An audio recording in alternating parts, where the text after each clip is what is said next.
les bendiga, hermanos. Dios siga guardando a su pueblo y bendiga toda intención del corazón por honrarle y servirle. Tengan cada uno de ustedes un día y una semana plena de gozo, de salud y de fe en el Señor. Usted y yo probablemente estemos ansiosos por congregarnos de nuevo. Es lo natural en un hijo de Dios. Es como cuando sacas un pez del río o del mar y lo metes en una pecera. ¿Puede subsistir? Sí, pero su medio, su hábitat es estar en el río de Dios, es estar en el mar. Así es que posiblemente te sientas como esos peces metidos en la pecera. Y quiero usar esta escritura hablando del gozo de estar juntos en el Salmo 133 del verso 1 al 3, solo para referirme a el gozo de la unidad. Dice así el verso 1: qué maravilloso y agradable es cuando los hermanos conviven en armonía, pues la armonía es tan preciosa como el aceite de la unción que se derramó sobre la cabeza de Aarón, que corrió por su barba hasta llegar al borde de su túnica. La armonía es tan refrescante como el rocío del monte Hermón que cae sobre las montañas de Sión, y allí el Señor ha pronunciado su bendición, incluso la vida eterna.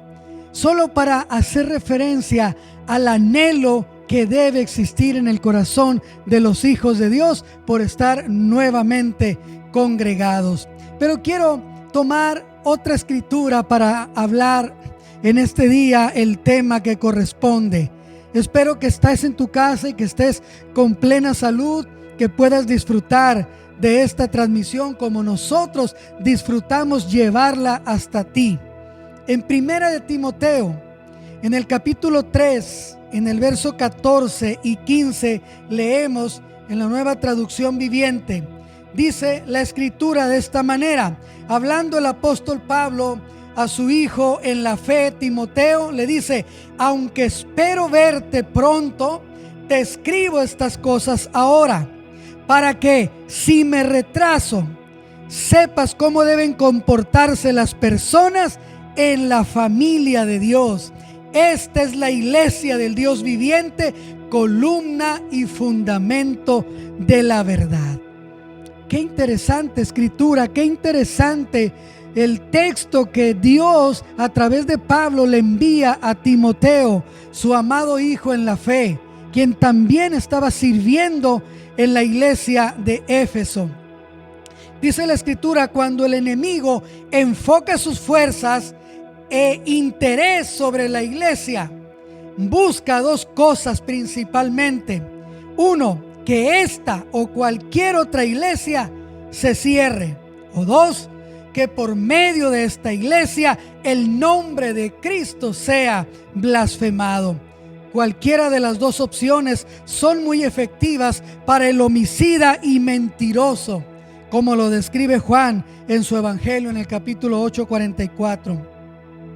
Por ejemplo, mira, algunos podrán dar esta excusa: mira, no voy a esa iglesia porque el pastor hizo esto o hizo aquello, o porque los miembros no son genuinos, etcétera.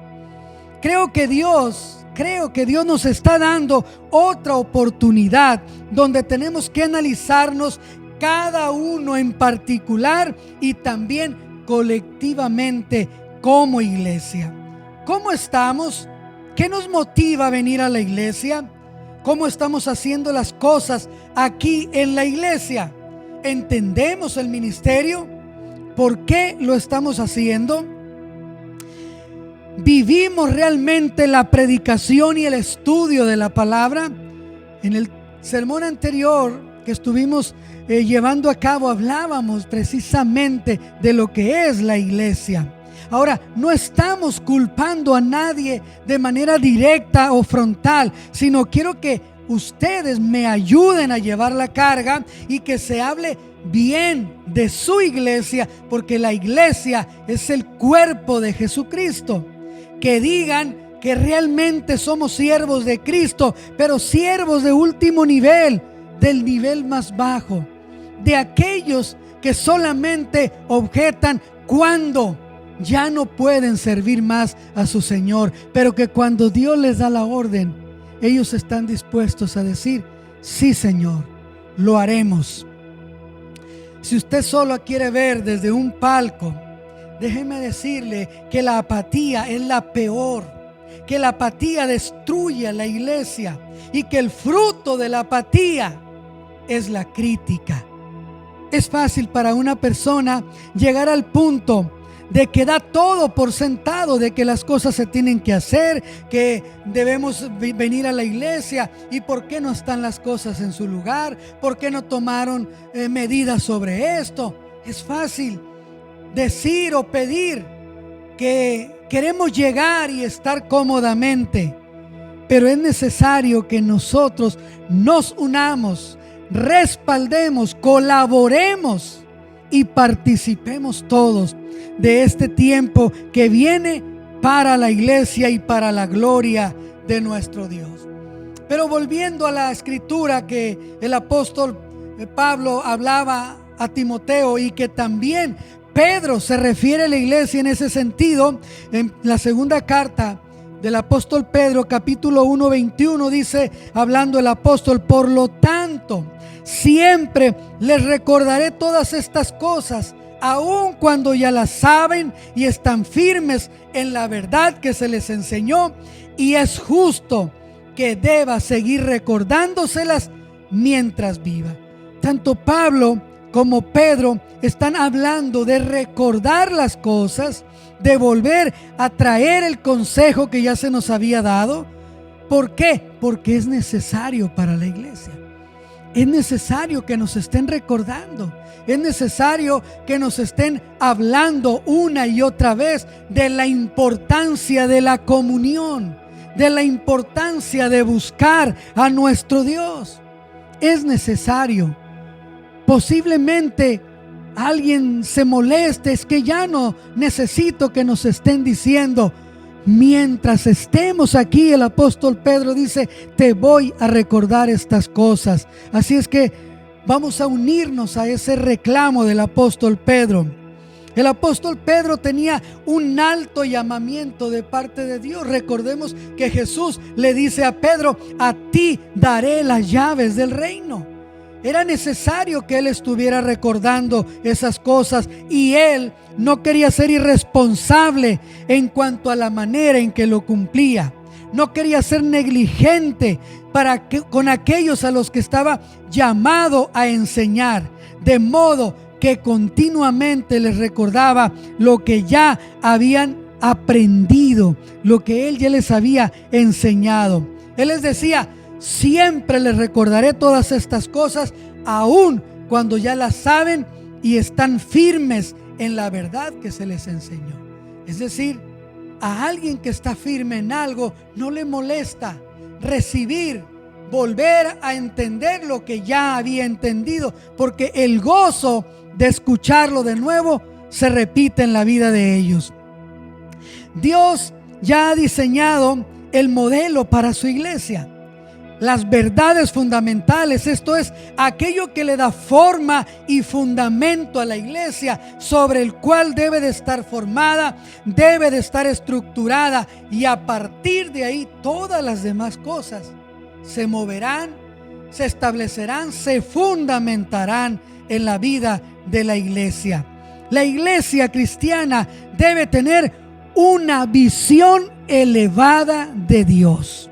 No quiere decir inalcanzable, no quiere decir no podemos aspirar a eso. No, la iglesia debe de tener una visión elevada de nuestro Dios. Es absolutamente esencial que una iglesia que se vea a sí misma como la institución establecida para la gloria de Dios, lo haga, lo viva, lo proclame plenamente. Hoy la iglesia, y me refiero en un contexto generalizado, parece pensar que su meta solamente es ayudar a que todos nos sintamos a gusto, bien, cómodos, placenteros. no es esa la función de la iglesia.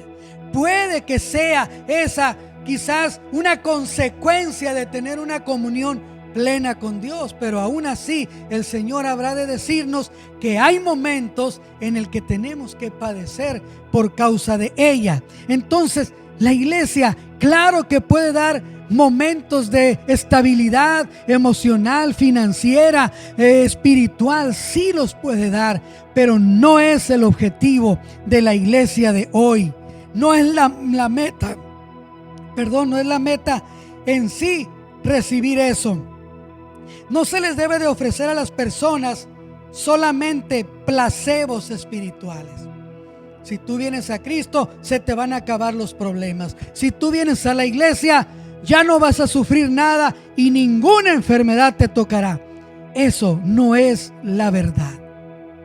Jesucristo dijo: en el mundo tendréis aflicción, mas confiad, yo he vencido al mundo. Así que es importante darnos el verdadero contexto de la iglesia. Una iglesia cristiana, cristocéntrica, debe tener una visión elevada de nuestro Dios. Saber quién es Dios, el Señor, para la iglesia.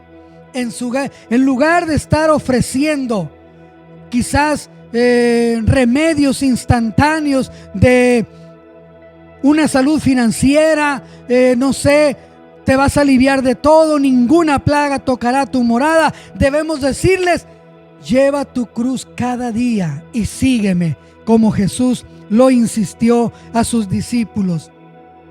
A veces la iglesia ha sido reducida de un organismo que hace hincapié en conocer y glorificar a Dios a una organización enfocada solamente en el placer del ser humano. Completamente equivocado. No nos damos cuenta de que si usted conoce a Dios y glorifica al Señor, las necesidades de su vida están a cargo de Dios. El mismo Señor dice: no temáis, dice, ¿que no veis las aves del cielo? ¿Que no trabajan, que no hilan? Y vuestro Dios las alimenta cada día. ¿Cuánto más valéis vosotros?, dice el Señor. Él está atento a las necesidades de cada uno de nosotros. Cuando usted y yo gozamos de una relación correcta con Dios, todo lo demás cae en su justo lugar. No digo, ni tampoco te estoy ofreciendo que te olvides de las cosas porque te van a llegar solas necesariamente, no, sino que debemos interesarnos por las personas de la manera que Dios lo hace. De la manera que Dios lo hace. ¿Y qué es lo que más le interesa al Señor? Llenarnos nuestra barriga, darnos el placer del descanso o salvar nuestra alma. Lo más vital y por lo cual Jesucristo vino al mundo es para que tu vida y mi vida tengan plena seguridad en el Señor y sepamos que tenemos vida eterna. Y eso es lo que el Señor ha venido a hacer, y eso es lo que la iglesia está determinada a llevar a cabo. Es necesario, que nosotros encontremos un buen equilibrio, y ahí comienza con una visión elevada de lo que Dios representa para la iglesia. ¿Qué tenemos que hacer? Debemos tomar seriamente a Dios. Algunas personas piensan que la adoración es todo aquello que nos produce sentimientos agradables. Verdaderamente conocen muy poco acerca de Dios. Es decir, que si yo hago algo y ese algo me produce satisfacción personal, autocomplacencia, algunos piensan que eso es la adoración a Dios. En realidad puede ser adoración a Dios, pero no es lo único. Cuando los discípulos eran azotados, cuando eran apedreados, cuando eran perseguidos, su vida era adoración a Dios. Hay muchas formas de adorar al nombre de nuestro Dios, y la iglesia es precisamente el lugar, el medio, es el cuerpo de Cristo por el cual el Señor se mueve y hace toda su obra. Existen demasiadas Martas y muy pocas Marías en la iglesia. Estamos tan ocupados haciendo y haciendo y haciendo, y a veces dejamos de un lado el estar frente a la presencia de nuestro Dios. Queremos solamente ocuparnos en el hacer, en el decir, en el ofrecer, cuando muchas veces lo que necesitamos es estar a los pies de Jesús, no tan ocupados en las demás cosas. ¿Cuándo nos sucede eso? Porque no temblamos ante la palabra de Dios, no nos atrevemos a enfrentarnos a la santidad de Dios y a nuestra pecaminosidad, de modo que podamos ser usados para su gloria. El que Dios sea tan bondadoso, tan gentil, tan generoso con nosotros, no es razón para que seamos indiferentes a Dios y que debamos tomarlo seriamente. Dios es bueno, sí es bueno, generosamente bueno, abundantemente bueno, pero también Dios es justo y es santo. Y la iglesia de Cristo debe de tener ese concepto de Dios pleno en la vida, en el hacer, en el moverse de la iglesia. Hoy en día, una de las consultas más frecuentes al psiquiatra por parte de cristianos es la descomposición de la familia. A pesar de que todos los libros que hay disponibles sobre los temas relacionados de la familia, todavía es un área en la que los líderes cristianos, servidores cristianos, necesitamos más ayuda cada vez más. ¿Por qué?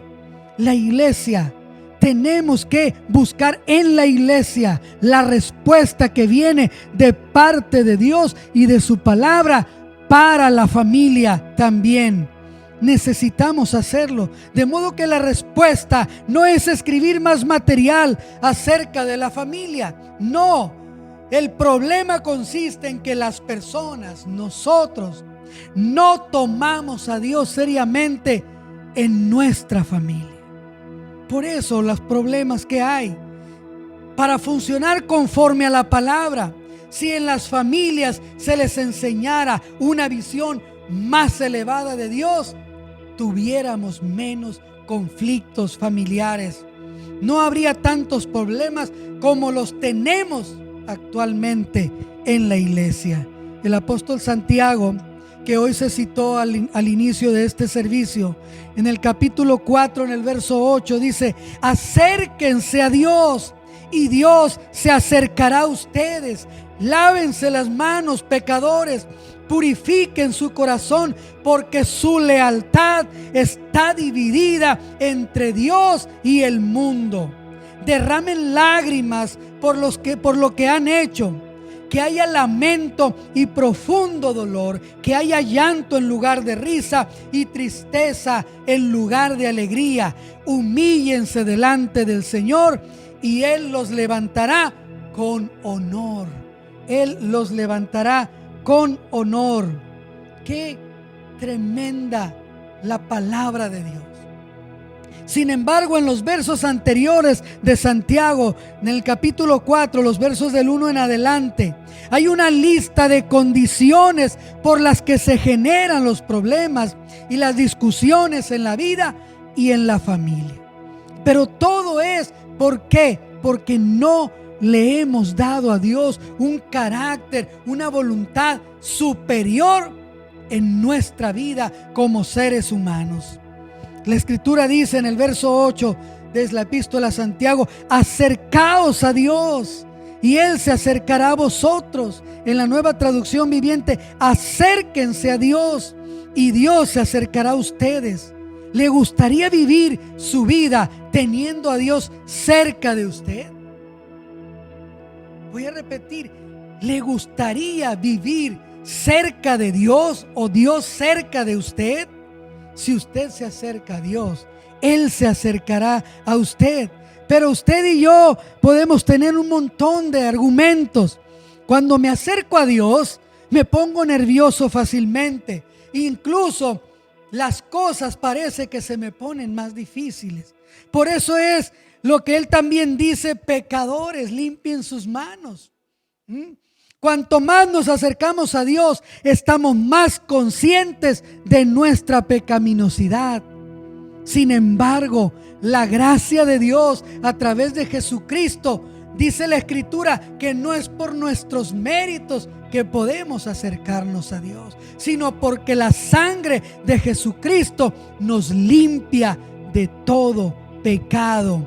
En consecuencia, cuando nos acerquemos a Dios, debemos humillarnos a nosotros mismos, sentir dolor por nuestros pecados y recibir el pago que Jesucristo obtuvo por su sacrificio, en el cual nosotros, usted y yo, tenemos acceso a la presencia de Dios. La Escritura dice en la misma epístola de Santiago, en el último verso: cuando usted se humilla delante de Dios, cuando usted se acerca a Dios, entonces Él lo va a honrar a usted. Y no estamos buscando que Dios nos honre, sino que Dios nunca se queda con nada de lo que usted le da. Él siempre es generoso para retribuir de una manera extraordinaria lo que usted y yo hacemos para el Señor. Es necesario que nos acerquemos a Dios en humillación. Debemos de tomar a Dios seriamente y exaltarlo. No queremos ser una iglesia centrada en el hombre. Tenemos que salir y alcanzar a las personas en el amor de Cristo. Pero Dios tiene que ser siempre el centro de nuestra adoración y de nuestra vida. Por eso el apóstol Pablo, en su carta a Timoteo, con la que iniciamos este tema, le hace la recomendación en la primera epístola a Timoteo, capítulo 3, verso 14, y le dice: aunque espero verte pronto, te escribo estas cosas ahora, para que, si me retraso, sepas cómo deben comportarse las personas en la familia de Dios. Esta es la iglesia del Dios viviente, columna y fundamento de la verdad. Si usted y su familia se comportan en el temor de Dios, y se habla de temor en el sentido de respeto reverente, no de miedo ni de atemorizarse, sino de un respeto reverente. Si nosotros respetamos a Dios, respetamos la palabra de Él, respetamos la obra de Él, respetamos el cuerpo de Cristo. Si nosotros hacemos eso como familia, nos comportamos en el temor de Dios, estamos dando un testimonio que honra y glorifica a Dios. Y por tal motivo, la iglesia de Jesucristo también es elevada, es levantada en la vida espiritual de la misma iglesia. Dios es lo que realmente necesita la sociedad en lo que vivimos. Dios es lo que necesita tu familia y mi familia. Es lo que necesita tu compañero de trabajo, tu vecino, tu conocido, aún tu enemigo, si es que lo tuvieres. Dios es lo que necesita esta sociedad. Pero no somos buenos promotores del reino de los cielos. Si seguimos como los que Santiago menciona en el capítulo 4, al inicio del capítulo, necesitamos volvernos en arrepentimiento a Dios y humillarnos ante Dios. Debemos tener una visión, una perspectiva, una opinión elevada de Dios como iglesia. No andar agarrando la onda con Dios, sino andar con Dios sea cual sea tu onda. Dios no es un ser común. Aunque se haya hecho hombre y se haya humillado a lo máximo, Él sigue siendo Dios. Tomás, el apóstol, cuando vio las heridas en las manos y en los pies de Jesús, exclamó: Señor mío y Dios mío. Ya no lo vio como el maestro, ya no lo vio como el hijo del carpintero, ya no lo vio como Jesús, el de Nazaret, lo vio como Dios. Ahora le pudo adorar plenamente como Dios. Ahora lo experimentó como Dios, porque Él sigue siendo Dios. y debemos tomar en serio a Dios. Y no me refiero a una actitud con rostro enfadado, sin emociones. No a eso, sino ser leales a Dios, leales a su palabra, leales a su voluntad. No pensar que Dios, por ser amor, nos las pasa todas. No. A veces algunos tenemos ese concepto de la gracia, de que en el amor de Dios puedes hacer lo que sea y Dios te las perdonará. No. La Escritura nos dice que cada una de nuestras acciones tiene una repercusión. Y la Biblia nos habla y nos dice: ocupaos en vuestra salvación con temor y con temblor. Así que es necesario que tengamos cuidado de no abusar de la gracia, del amor indescriptible de nuestro Dios. No nos las va a pasar todas el Señor. Lo más firme en Dios es su palabra, sus dichos, sus promesas. Él no falla en cumplir su palabra. Y tú y yo tenemos que hacer compromisos reales y genuinos con Dios y cumplirlos. La palabra de Dios también dice: cuando a Dios hagas promesa, no tardes en cumplirlas, porque Dios no se agrada de los insensatos. Así que es necesario que nosotros seamos genuinos en nuestro compromiso con Dios. La iglesia en la que tú te mueves, en la que tú estás presente, en la que tú eres parte, si la iglesia en la que tú te mueves vive y cree la verdad de Dios, estás en la iglesia de Cristo, en el cuerpo de Cristo. Primera de Timoteo 3:15, la segunda parte dice: esta es la iglesia del Dios viviente, columna y fundamento de la verdad. Oremos a Dios para que Dios te levante, te sostenga y te lleve a la iglesia a donde tiene Él que moverse con su pueblo. Que esta iglesia soporte en fe todos los embates y desafíos que el siglo XXI está presentándole a la iglesia. Pero tú y yo somos efectivos y debemos de tener muy en alto a nuestro Dios. ¿Quién es Dios para la iglesia? No es un concepto solamente. No es una frase. Dios, el creador del universo, vino y dio su vida por ti y por mí a través de Jesucristo. Esta es la iglesia que hoy debe estar presente en nuestra sociedad, en nuestra familia, en el entorno donde te mueves y también en su templo. Te invito para que estemos orando en esta hora y le digamos al Señor, si es necesario venir ante Él, pedirle perdón, humillarnos, quebrantar nuestro corazón, hagámoslo. Pero hay que venir y darle gloria a Dios en su iglesia. Amado Dios y Padre, venimos a ti en el nombre de Jesús, Señor. Dios eterno, tú sabes, Señor, cuántos hijos tuyos están genuinamente luchando, interesados, Señor, sedientos de la comunión de tu pueblo, Señor. No importando las condiciones, sabiendo que tenemos que amar al prójimo y cuidarnos unos a otros. La iglesia necesita la comunión, Señor, la comunión unos con otros y la comunión plena contigo, Señor eterno. Padre, ayúdanos, Señor, para que como iglesia, Señor, sepamos comportarnos como es digno de tu nombre, como es digno de tu santidad, como es digno de tu señorío. Dios eterno, ayuda a la iglesia en este tiempo, en el siglo XXI, Señor, a que podamos llevar a cabo tu obra, Señor, sin exponer, sin arriesgar, con todas las atenciones y los cuidados posibles, pero que tu nombre sea glorificado, Señor. Dios de misericordia, siempre la iglesia ha tenido desafíos como el que tiene hoy en día. Siempre la iglesia ha sido perseguida, ha sido acusada y ha sido también abusada en muchos sentidos para que no cumpla el propósito. Pero tú Tú eres la fortaleza de la iglesia, Señor. Tú eres el que la mueva. El poder que hay en ti a través de la iglesia necesita ser ejercido.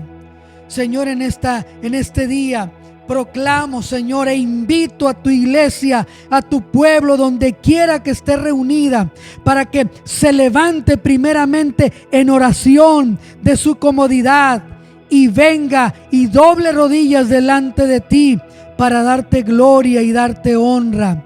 Y una vez que recibamos la instrucción tuya para avanzar, avancemos confiando que tú vas delante de ella, Señor.